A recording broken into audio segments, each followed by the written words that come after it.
365 ஒரு ஆஃபர் வச்சிருக்கேன். 365 நாள் ஆமா, வருஷம் ஃபுல்லா ஆஃபர். என்ன ஆஃபர் பாய்? வாங்க பாப்போம். 240 பாதாம் 1/4 கிலோ. ஓகே. முந்திரி 246 1/4 கிலோ. Okay 1/4 kilo. டேட்ஸ் ஒரு 1/2 kg வந்துரும். 1/2 kg. ஓகே. சால்டட் பிஸ்தா 1/4 கிலோ வந்துரும். 1/4 கிலோ. சுக்கு 1/4 கிலோ வந்துரும். 1/4 kilo. Okay. Black raisin 1/4 kilo வந்துரும். 1/4 கிலோ. ஓகே. இது எல்லாமே வந்து சில பேர் வந்து அத்திப்பழம் வால்நட்ஸ் வேணும் கேட்டீங்கன்னா நம்ம அத்திப்பழம் ரிமூவ் பண்ணிட்டு அது எப்பவுமே வால்நட்ஸ் வச்சிருவோம். வால்நட் வச்சிரலாம். ஓகே. கண்டிப்பா மக்கள் கேட்டாங்கன்னா இப்போ வால்நட் ஆமா கஸ்டமர் ஏத்தமா நம்ம இது பண்ணிடலாம். அதுதான்.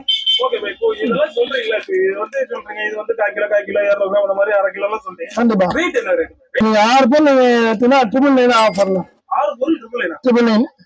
எனக்கு 6 பொருள் இது 1/4 கிலோ அப்படின்னு பார்த்தா இதே 1.5 கிலோ வந்துருமா பாய்? கண்டிப்பா. என்ன கொடுப்பீங்களா? நீங்க 1.5 கிலோ வெயிட் சொல்றீங்க, நீங்க ரேட் பாருங்க. ரேட் பார்த்தா உங்களுக்கு ஒன்னும் வந்து இது பாத்தீங்கன்னா 455 வரும். ஒரு இதே 455. இது வந்து 300 வரும் வால்நட்ஸ். ஓகே.